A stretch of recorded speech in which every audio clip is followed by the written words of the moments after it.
right, let's do this. Well, everyone, thank you for attending today's webinar, From Data to Decisions. Very excited to get started here. Just a few things to get us kicked off. This is a 60-minute presentation with a Q&A at the end.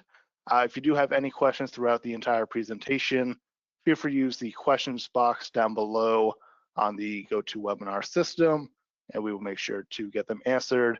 Any that we don't get to, we will make sure to respond to you after the live event. And we will also be sending a recording of the session as well as the slide deck. Should be first thing tomorrow morning, those go out. Just a brief agenda for today.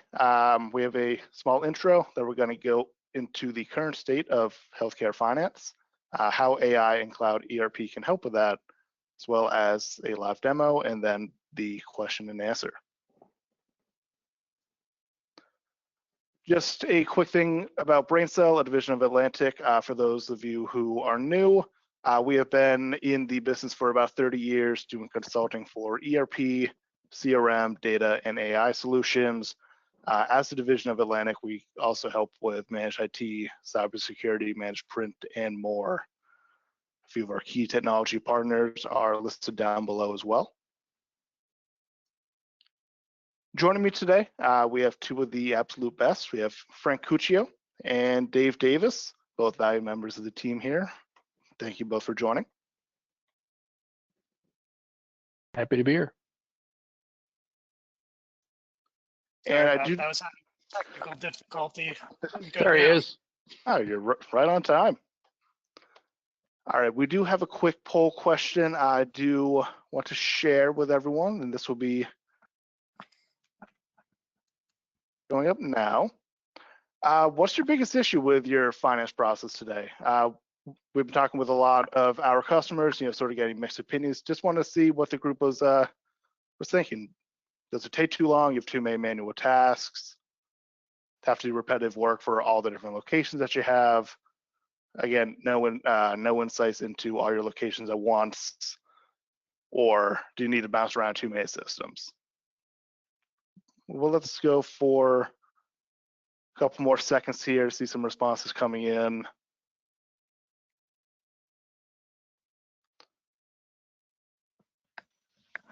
All right.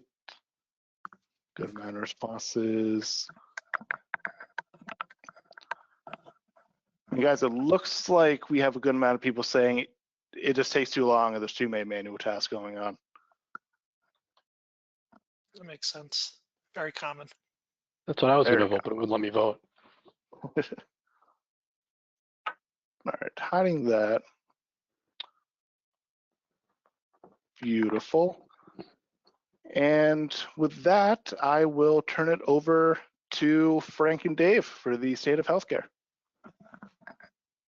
Excellent. Thanks, Zach. All right. So a lot of companies in the healthcare vertical, they're working on platforms like QuickBooks, Sage 100, Sage 300. Some legacy systems that are pretty stable. They work, but they might be falling behind in terms of like the technology itself and what you can do with it. So you don't want to get left behind. Decisions are made in real time now, and if your system can't report in real time and show you the insights that you need, it's not a advantage for you. 83% of healthcare finance leaders say they're driving operational transformation. They're trying to combat the challenges of volatility for reimbursements, all the manual finance processes. They could have month-end closes that take 30 days. So by the time you finish your month-end, you just jump right into the next one. So that's kind of where things are at today. And we're seeing a lot of our clients and just in general in this space move up to a cloud ERP system. Yeah, I'll just add, Frank, we typically talk to companies when they're coming on board, and we ask them, like, what are your main pain points? And it was already kind of addressed in the poll. It's like there's too many manual processes.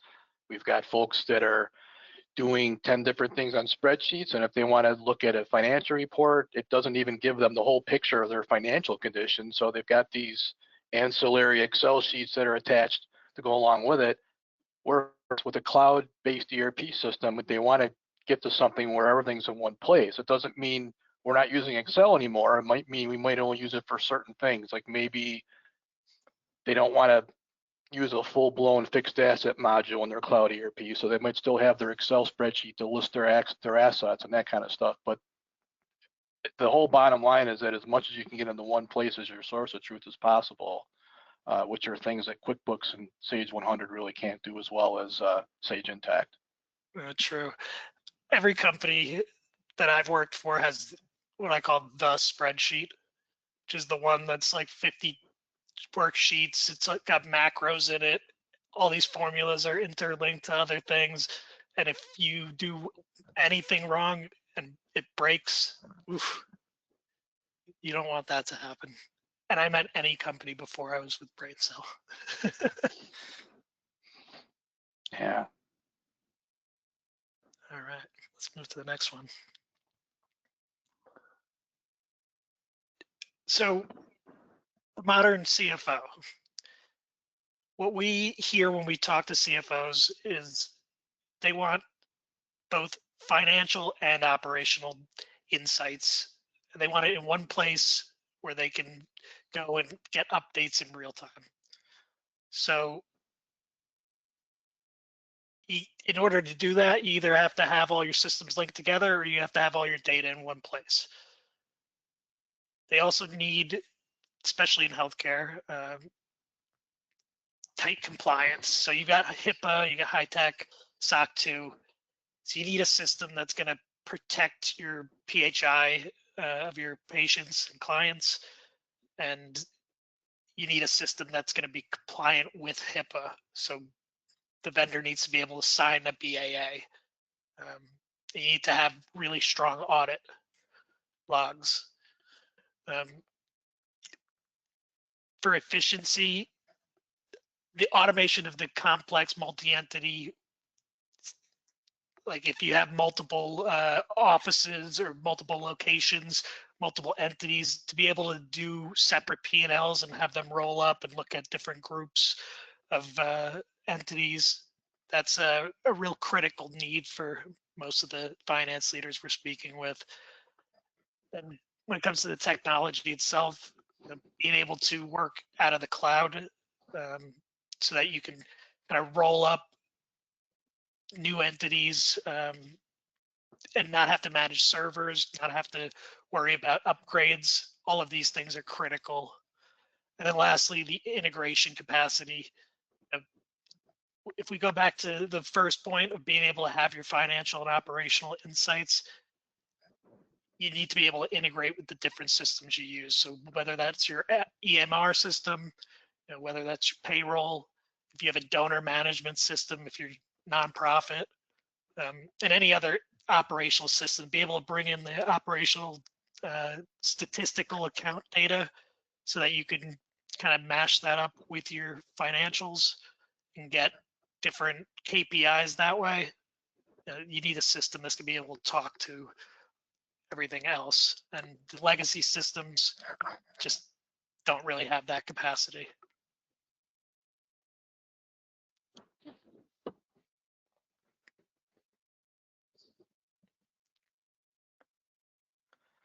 So, Dave, why don't you take this one? Sure. So what are people? So what does Sage Intacct offer? So they are the only preferred solution endorsed by the AICPA. It's HMFA peer reviewed, really strong with the audit trails. They do focus on HIPAA compliance and the multi-dimensional accounting, which we'll kind of go through when we look at the demo, but it really makes things a lot smoother, a lot cleaner in terms of your chart of accounts and the way transactions are processed. If you've got a complex setup with different breakouts, different cost codes, departments, locations, whatever, entities, if you use employees, if you set up projects, those things can all be easily brought together in your financial reporting and easily accounted for. It's designed to be very robust and to handle that, and also to handle. We'll talk a little bit about scalability when we look at it as well. It's able to handle growth, so that's obviously super important. Integrations, Intacct has an open architecture, which means if you have somebody, they have like a marketplace with like hundreds and hundreds of different third-party apps for any kind of vertical. And someone asks, well, what kind of company is Sage Intacct meant for? And the answer is, what kind of company do you have? I mean, there are third-party apps for pretty much any kind of organization.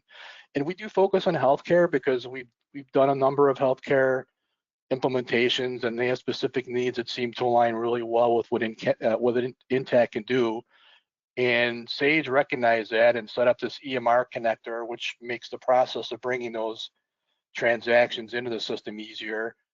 There's integrations with HR and payroll. We do a lot of things with people who use ADP for ADP integrations. They do have a automatic sync. You're in ADP, you click on a button, and literally the payroll entries will show up in Intacct as geo entries. So it gives you all that. It gives you deep visibility in your financial performance, and you do have the personalized dashboards, which we'll show you real quick. And the other thing is, I'm dating myself a little bit, but I come from the old days where you would have to bring like a CD on site, and they would say, okay, well, they just came out with a patch upgrade, and you install the CD and then run it and upgrade the patch and verify the current version is on there. We don't have to do any of that with these cloud-based systems. The servers and the upgrades, that's all handled behind the scenes. Sage offers quarterly upgrades. They give you release notes on what's changed, and they listen to the resellers, and they listen to the clients and kind of get a feel for what kind of functionality upgrades they want. Yeah, they even record short, like 2 to 3 minute videos of the new features to show you how it's used and where to find them, things like that. And Sage will sign a BAA if you need that.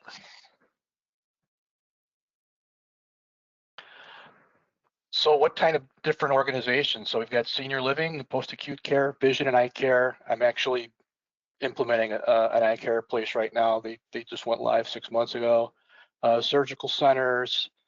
I know those types of organizations are really involved with like things like budgeting, and they're breaking out different locations and providers. Behavioral and mental health, diagnostics and labs. Any of these types of healthcare organizations can really benefit from Sage Intacct, for sure.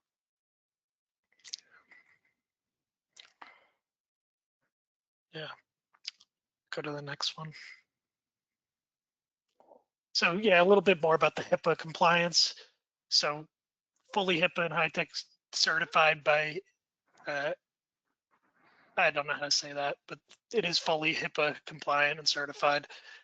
They've got the encryptions that are needed, and the advanced audit trail is an add-on that you can purchase. And what that does is it allows you to see not only who made changes in your system, but who viewed particular records and when that record was viewed. So it really allows you to make sure that people, A, aren't accessing data that they shouldn't be, and B, if there's a question about who was accessing something, you know who it was. So just really focused on being able to support the healthcare vertical. There, the other cloud ERPs that either we sell or that we know of, there's no other company that will sign BAAs and state that they're HIPAA compliant. They'll basically make you have all the risk on you, and it's all on how you set it up, but Sage is there to support you for it.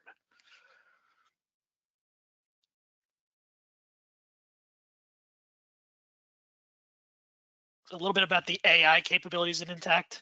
So this is, the hot topic of the last couple of years.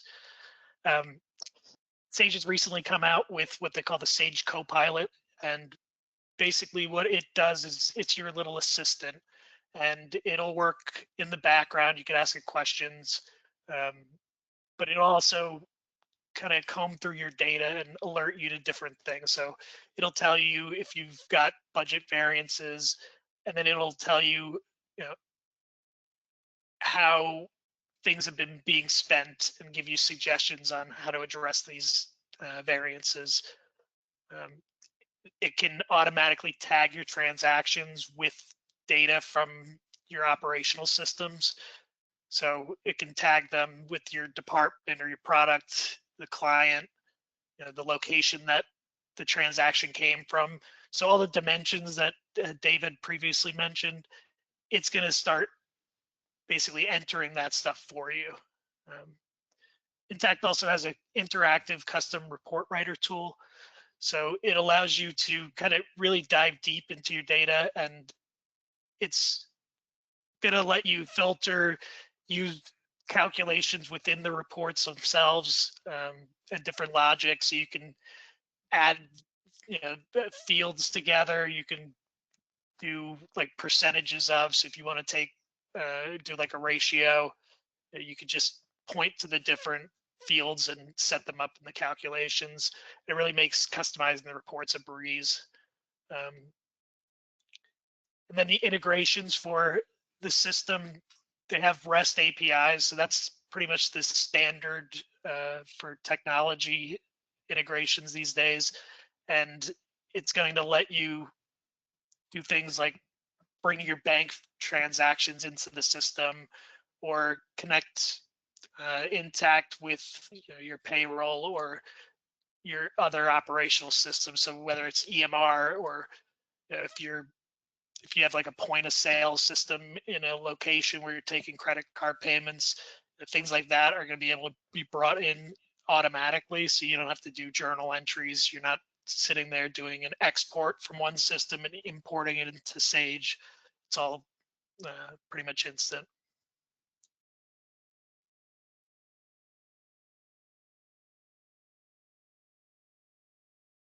So for AP automation, this is, when we look at healthcare, a lot of times they don't use all of the modules in Intacct. You know, maybe they're only using GL, AP, cash management, and AR purchasing. All that stuff may be done in that, you know, vertical specific operational system. But one of the things that our clients who are in Intacct are really getting a lot of value out of is the AP automation. So there's kind of two parts to it. The AP bill automation, essentially, when you get an invoice, you can either upload the invoice, or you can set up an email box and just forward the email to that box. And what Intacct will do is scan the email, understand it, digitize it, and then it will actually put the data from the PDF into your system. So it's going to put in the vendor, it's going to put in the amount, the dates, the addresses. So you don't have to really do anything. It just puts it into like a draft that you have to just take a look at and click approve. And then on the other side of it is the payment automation. So it allows you to pay from within Intacct, and whether that's using a virtual card, an ACH, or some of them even will do, they'll write checks and mail them out for you. So all of that's taking place within Intacct itself, and you won't have to go into like a third-party tool.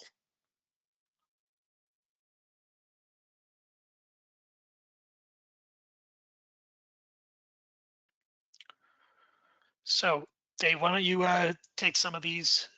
You do the top two, I'll do the bottom. Okay, sorry about that. So the EMR Connect is basically an add-on that Sage added so that you can go to a specific menu item, and it basically asks for the file location, the file type, and then when you bring the transactions in, it's just a flat file import. So for example, if you've got a file with like transaction date, GL account number, department code, memo or description, dollar amount, it'll import those EMR transactions and they'll show up as GL journal entries. And that is a way that a lot of folks with healthcare setups, obviously, you don't want to have your customers, you don't want 10,000 customers set up in your ERP system. So your source of truth is your medical system, and your transactions are still able to flow over to Intacct to update your financials. Project tracking, if you're setting up projects, it is a separate dimension that's used in Intacct. It adds its own characteristics like task codes and rates and those kinds of things if you use that. There is an inventory add-on if you want to have POs and sale orders writing up and down your inventory quantities, it can handle that. And there is an additional revenue recognition model if you have specific RevRec needs. On the expense workflow side, there is a spend management add-on. We see a lot of situations where folks want to control their budget. How much are we over or under? We've got issues with paying employees for reimbursables, things like that. There's also a prepaid expense automation add-on, which can handle your prepaid expense transactions. Fixed assets, they have a separate provisioning set up for that. So fixed assets can be added directly within Intacct. So if you go in and create an AP bill, you decide whether or not you want to capitalize it, you can have it automatically added to your list of fixed assets. It'll integrate directly with that module, and then you decide, you've got the tax implications after that. There's a lot of functionality with that. In most situations, folks end up using a spreadsheet on the side and just entering things in GL. But if you have a lot of things, a long list of assets that you want to involve, then you can certainly use the module for that. And then payroll by ADP, we worked with a lot of ADP implementations. There is a relationship between Sage and ADP. They have different versions of their integration. There's if you have, I think, at least 50 employees, they have like an automated sync where you go into ADP, process your payroll, you click send, and or sync actually, and then it sends it over to Intacct, and it dimensionalizes it so you can break it down by department, et cetera. So dynamic allocations for handling how transactions are spread across different dimensions, different departments, et cetera. Advanced ownership, consolidations, user-defined dimensions. If there are dimensions that come with Intacct and you want to set up an additional dimension, like an additional breakout or classification, there is one that's included called the class dimension that you can use kind of as your own. You can rename it and change the terminology. If you have like a division or any kind of code or breakout you want to use, it'll handle that. And then also Intacct does handle multi-currency. It handles the conversion. There is a sandbox version available. So typically when you set up Intacct, we'll have a sandbox version where we'll configure the system, we'll work on how we want the functionality to go, and then the sandbox which is really just another version of your Intacct instance, right? And we're just gonna do our testing in there, we're gonna do our training in there, and then when we go live, then we switch over to the live version. Advanced Audit Trail, which Frank was talking about, is there's Audit Trail tracking out of the box, but Advanced Audit Trail just adds a few more things. Like anytime anyone goes into look up a vendor record, you'll see who did it, when they did it, and where they did it from. And it gets a lot more involved and ensures that you have accountability for anybody and everybody who's in any part of the system. And then multi-entity, you can have dozens, as many organizations as you need to add to this. It's very scalable. We can add, I'll show you where the entities are laid out on the menu when we go into it, but very good with multi-entity, very good with consolidated reporting and working within different entities and making sure transactions are going to the right places.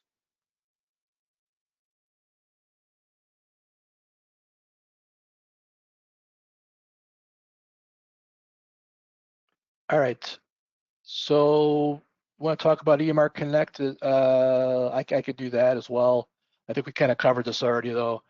So you see like on the left-hand side that you've got the different menu options there, and he added one called EMR Connect. So it basically just allows you to bring in multiple data sources, multiple types of EMRs, and it's just really, it's a simplified flat file import. It gives you the flexibility to bring in different files, different transactions.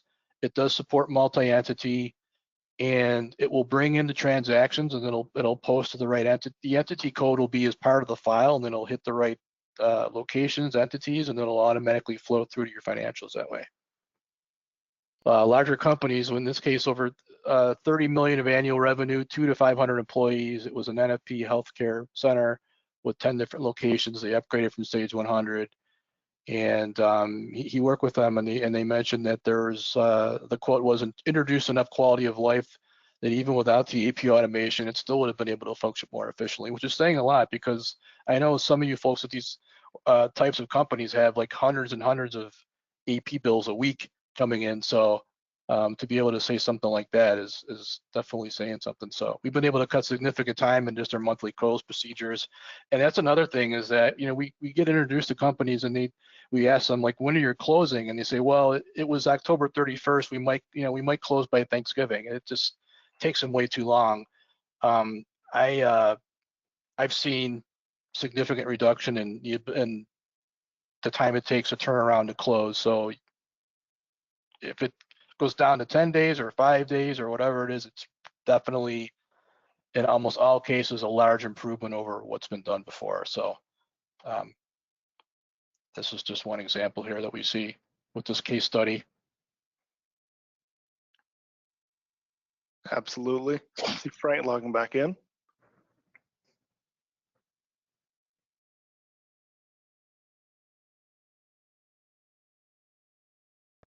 Sorry, I don't know why my system is working today. That's all right, Frank. It looks like you're still having issues. That's all right, though. It is time for the demo, from what I understand. And Dave, I appreciate you. Why don't we get to that? Dave, I'm going to make you presenter, and we can go from there. Give a little taste of the software.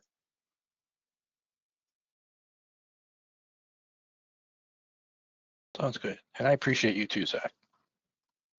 All right. Show my screen. Do you see my Intacct screen, Zach? Yes, I do. Very good. Okay. So yeah, let's take a look at Intacct, and the first thing I want to show is just the dashboard. So CFOs and controllers can have their user account set up so that when they log into Intacct, this is the first thing they see, right? They just literally see their dashboard. And what we have here is just from a demo company. This is a physician group company where they have these, they're called performance cards that appear at the top of the dashboard. Now, this is kind of like a financial Etch-a-Sketch, if you're old enough to remember what those are, where you can kind of just put things on there as you want and moving them around to where you want them to go. So these performance cards, like here, they're showing total revenue, number of treatments, revenue per treatment, number of physicians, revenue by physician. And then they add another block here where they're actually getting a peek at their P&L. And then down here, they can see like a graph showing private versus private insurance versus private pay, and then patient visit graphs. You can customize this however you want to do it. You can move things around. You can add different components to it. I've got another one here. This is a skilled nursing facility, and their KPIs are a little bit different. This is a very basic, small sample of KPIs, by the way. I mean, we had some where we set up where they had like literally a whole page filled up. They want to see revenue, per patient visits, very popular, per providers, very popular, for provider facilities. So in this case, they've got revenue per caregiver, number of caregivers, resident days. So this is all updated. And a nice feature of this is that we can filter this easily. So we talked about multi-entity. So Intacct, if you look over here, we have, in this case, they've got 5 locations or 5 facilities. One of the nice things about Intacct is that, we deal with a lot of companies that are M&A aggressive, and they tell us they've got 7 or 8 entities, right? Have like 50, and that's totally fine. As you bring in a new one, you can add that to this list. And if we want to filter this dashboard by any of those entities, we can just go here and just choose a location and apply it, and it'll only show data for that particular facility. So that's a really nice feature. It's just to easily move around and see everything all in one place. Okay, and then we could change the date range. We can go in and look at different aspects of this, and then from our financial reports, we see basically like this information really is pulled from your financial report data. And what I'll do is I'll take a look over there and show you where that is. So this is the main screen, and then we're in General Ledger, and they've got like the GL accounts, journal entries are all set up here on the left-hand side, and then your financial reports are in the middle here. So Intacct, when you subscribe, comes with a library of default financial statements that you can utilize, and we suggest that you modify these as opposed to building your own from scratch. So let's say we want to build a P&L by location, so we would want to rename it to what you want to call it, and then update the formatting part of it, what columns you want, et cetera, and then you can always inactivate these once you have your own setup. So the financial report data is really the same things that are showing up on your dashboard. So if we have like a P&L by location, we've got a column for every different facility, and then all locations is your total on the right. And one of the common issues or pain points is, well, how do we know where these numbers came from without a lot of pain? So with these numbers highlighted in blue, we can literally just single click on it, and this number, we can dig into where this came from, and it instantly will call up a GL report and saying, well, how do we come up with 292,000? And it shows that these are private insurance transactions, public insurance transactions, and a couple of private pays. We can even drill down further and look at a particular one, like, well, I don't recognize this one. What is this 11,000? We can click and drill down into that one, and then it'll show you the specific journal entry that comprises that number. It'll show you which user modified it, and it'll have a date and time stamp on it, and then it'll just pop up the journal entry right here: debit, credit, account, department, location. Okay, so and these financials we can expand with these arrows here to kind of break out the rows as well, and to kind of see like where the different revenue breakouts are coming. So the financial report writer in Intacct is pretty robust, and it does a great job of taking info from a lot of different areas and just kind of consolidating it when you need to, and also breaking it out where you need to. There's also, and I know Frank touched on this already, but with all the GL reports, there are custom reports. You see the basic operational reports here. You've got your chart of accounts report, GL detail, trial balance, et cetera. If you want to modify any of these, there is a custom report writer available, and it could be for an operational report like one of these, or it could be your own version of a financial, or whatever you need to do. The custom report writer is pretty robust as well and can pull information in as you need it. A pretty popular function with healthcare facilities is these statistical accounts, because there are a lot of different KPIs involved. And in this situation, for this healthcare facility demo, we've got like beds available, beds occupied, number of caregivers, patient visits, number of procedures, units available. You can even add one for like employee head count. I mean, there's all kinds of things you can do with these. They're basically non-financial accounts that they will appear on your trial balance report and on your financials even. You're basically just making like a one-sided entry with like quantities in here, and then those numbers can be used when you're doing these dashboard KPIs up here. It's using those statistical accounts for that calculation, and it's a pretty simple process, and it makes things a lot easier and gives you less places where you have to get that data. So just really quick on the dimensions. If you remember the old school way of doing things, you would have, like in QuickBooks, for example, you'd have like a multi-segmented account structure. So your first segment is your GL account number, and then your second segment is your location, and you have another segment for department. and you've got like this 15 or 16 character GL account with all these hyphens, and it's just not the cleanest and most efficient way of doing it.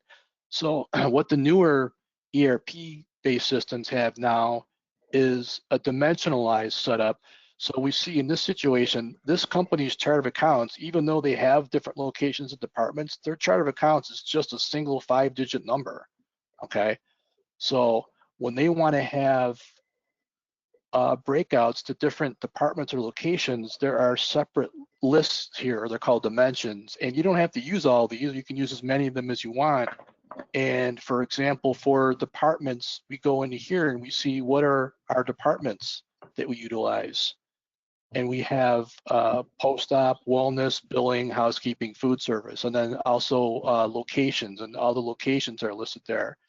We can use this class dimension if you want to have a separate breakout for like the division code or something like that.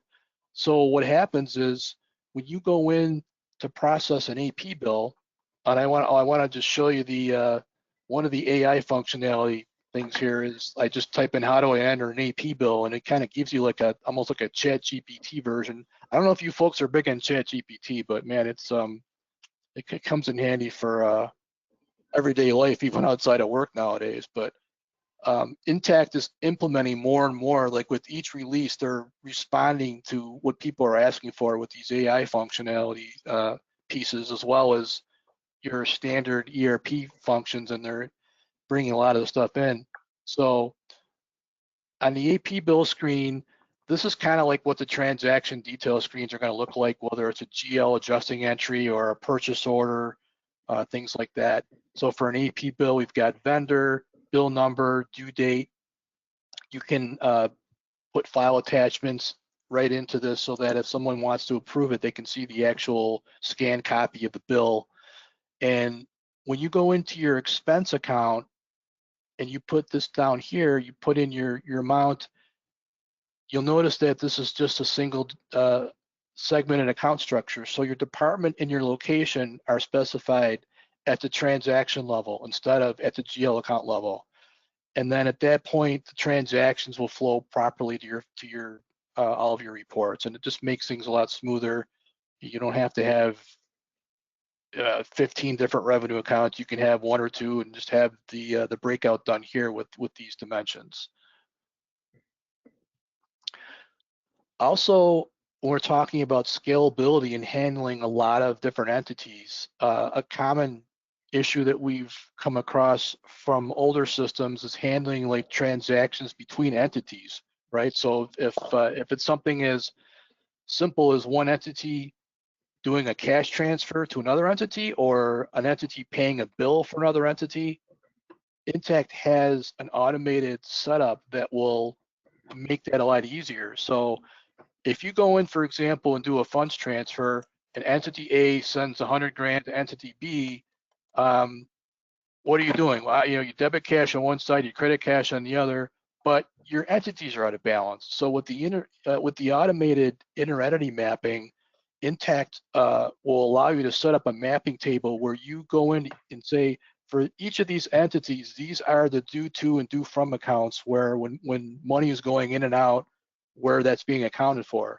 So if you do something like, say, a funds transfer, it'll automatically make the adjusting entry so that every entity is self-sufficient, so to speak. In other words, you'll never have a single entity that's out of balance, because Intacct will automate those balancing entries for you.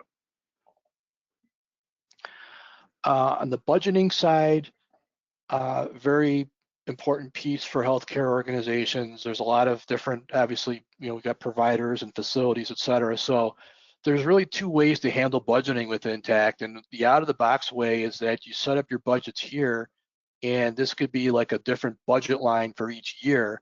If you do any reforecasting, you may have more lines here. You could do quarterly or even monthly if you need to, and then each budget will have its own entry here.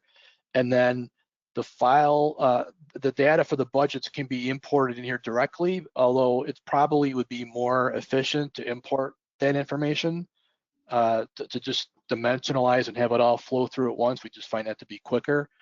And then at that point, you've got your financials that'll include, budget versus actual columns on here. And of course, you can add variance percentages and things like that. There is another way if you want to go further with budgeting. A lot of situations come up where someone will say, well, I want to be able to do some what if planning. Like, I want to know how my budget's going to look if we add another facility, if we buy another company, if we hire a few more providers. There is an add-on called Sage Intacct Planning that works with you on that and handles that kind of thing a lot better. It's kind of like a lot better than what a spreadsheet can do. It just automatically updates.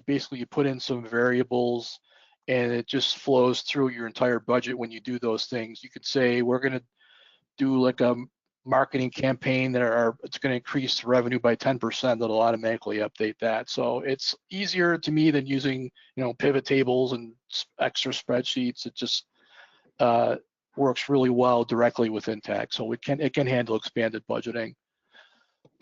All right. So we talked about the AI functionality. We've got the co-pilot for the help screens. Frank talked about AP automation. There's also a GL outlier detection functionality where you can set up the system so that when entries are coming in, if it notes that a dollar amount is unusual or higher than normal, it'll send an email and notify somebody of that. That's just another example of like one of the many AI capabilities that are coming through. So that's AP. I mean, there's different payment types available. We can upload ACH payments if that's how you process your bills. We could send files to the bank and the bank can make the vendor payments, or you can just tell the system that you made the payments on your own, or you can use the old school of just cutting checks. And on the AR side, I know we kind of touched on this already, but we don't see healthcare facilities very often who do process invoices and those things in here, because that's pretty much done in their medical system. So what often happens is they'll set up like an EMR connector, or they'll do a file import, and those transactions will just flow through right into GL. And the integration, whether it be through a file import or through a sync, will come in through that way. Now you can do AR, of course, if you have things you want to bill outside of medical. I mean, you can set up invoices, do adjustments, set up a customer list, receive payments, etc., handle deposits. You've got your aging reports here. So pretty solid setup. I mean, taking a step further, if you do purchasing and you want to do POs, purchase requisitions, convert them to purchase orders, convert them to vendor invoices, those will automatically flow through to AP and hit your aging if you want to set up a system for that. And there is an approval process for those, which is pretty extensive. We can have it approved by department manager or by dollar amount over a certain cutoff or things like that. And that is about what I have, Zach. Do we have any questions on anything? Awesome. Thank you, Dave. Yeah, we have a handful of questions. Before I move off the Intacct piece, we did have one question from the audience I want to address first. So I guess this goes to both of you as well. What if you have other non-healthcare, different entities, as in if you have, one healthcare entity and then like a school entity? Does that mess with anything? Is that still possible to all have in one system like Intacct?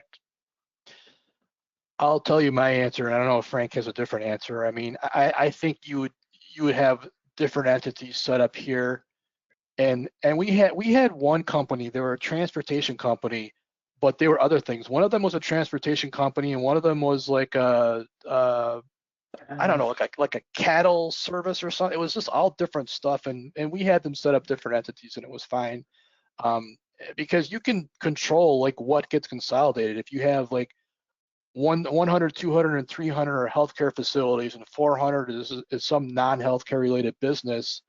If it has its own tax ID number, and you want to separate it, I mean, functionally you can do it. I'm going to defer to Frank on if that's how it's typically done, or if it's something where they would want a separate instance for it. Yeah, so my answer to that is, first, I want to point out that they would need to have a shared chart of accounts, which Yeah. that's the big thing. But you could set up accounts that are like visible to certain entities and not visible to the other.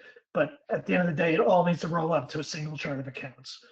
You can have different unrelated, or like different businesses in a multi entity shared environment like the one we're showing you.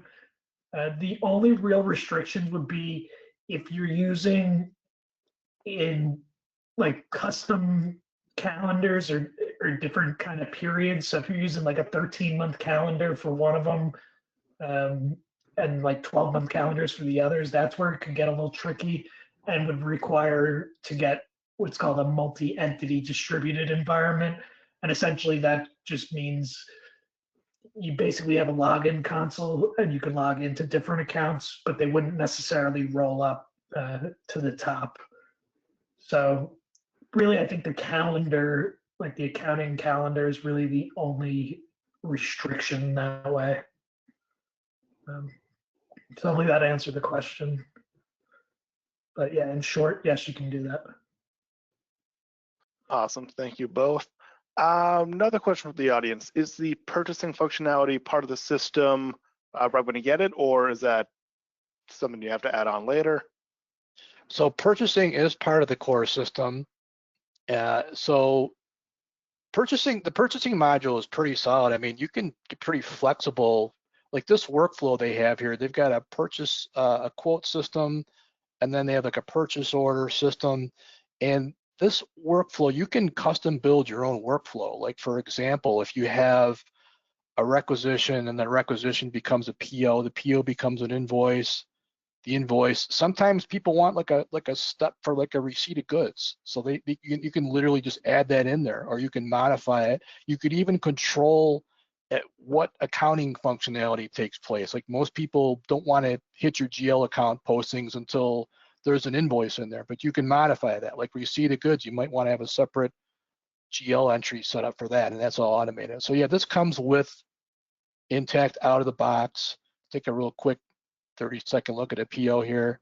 So you've got your PO, the vendor, your pay to. There's different return to, deliver to addresses in here. You can, for example, for this demo, it auto numbers your document numbers, your PO numbers, and this was converted from a purchase requisition. So we would have to obviously set up a list of inventory and or non-inventory items, and then we would code those. We could dimensionalize those by location department, put in our quantity, and then, like I said, once that is set up and those are posted, they automatically flow through and hit your vendor records in AP. And if you do add the AP automation functionality, it actually will also match AP bills to POs and stuff. Yeah. Awesome, thank you guys. Looks like we have one final question. This one, I believe, again, should go to both of you. Can you guys walk us through exactly what the timeline looks like from full implementation to onboarding, training?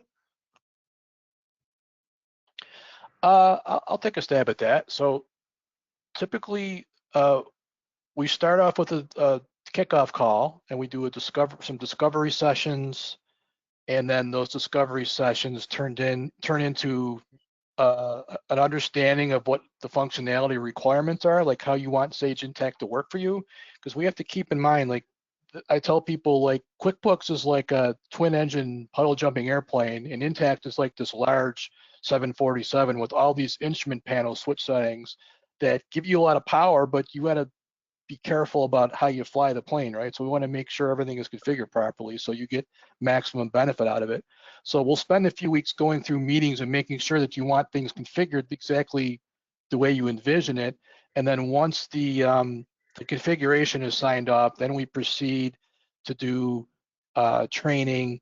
Okay, we train the staff, we make sure everyone knows how to use the system correctly, and then user acceptance testing after that, where the configuration, data migration, which should start earlier than I mentioned it, by the way, because data data migration is really one of the most challenging parts of this, especially if you tell us you want to bring in like 7 years of data or something, then there's a lot involved with that.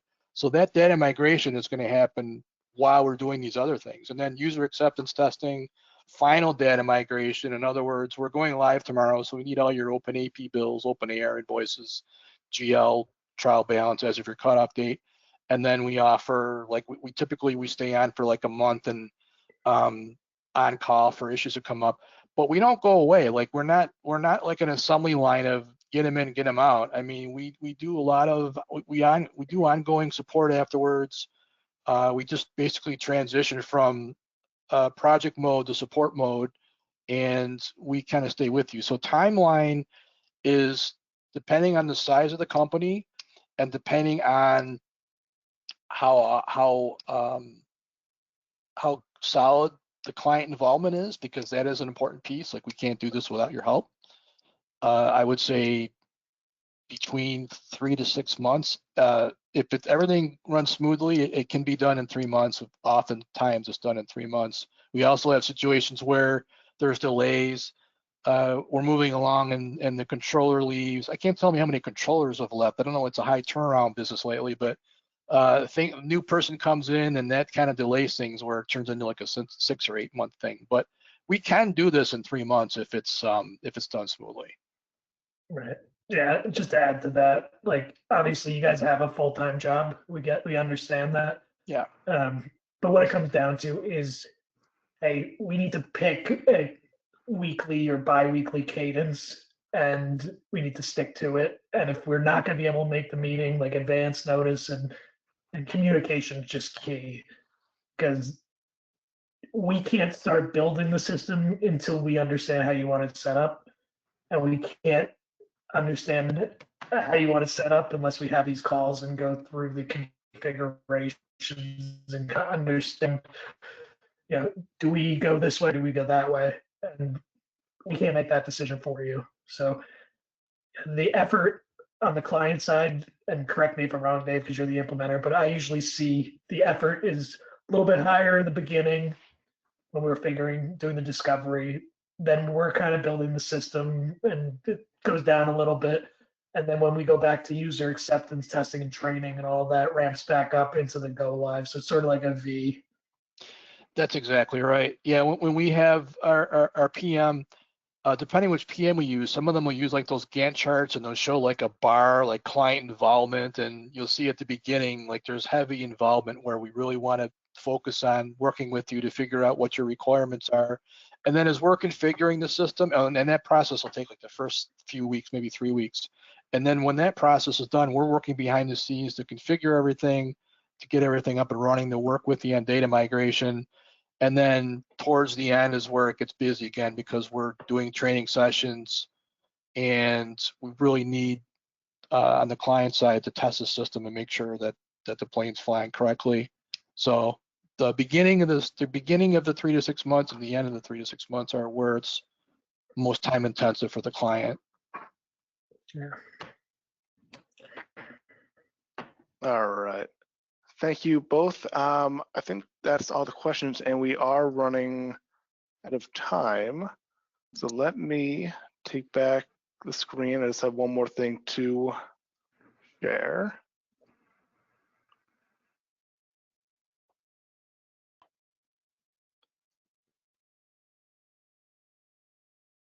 All right.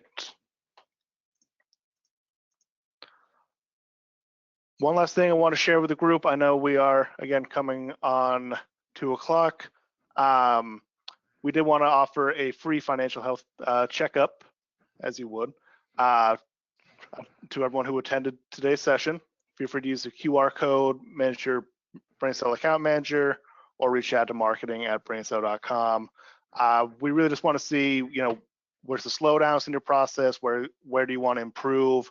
If there's anything that you saw today you think could be beneficial to you, I'm more than happy to show you and once again go over one-on-one what that may look like for you. And with that, again, I want to thank everyone for their time today. Thank you, Dave and Frank, as well, for your time. I really appreciate it. And yeah, we would love to talk further. But so we hope that you have a wonderful rest of your day.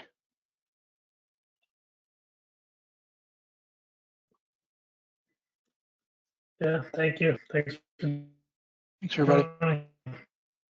Thank you all.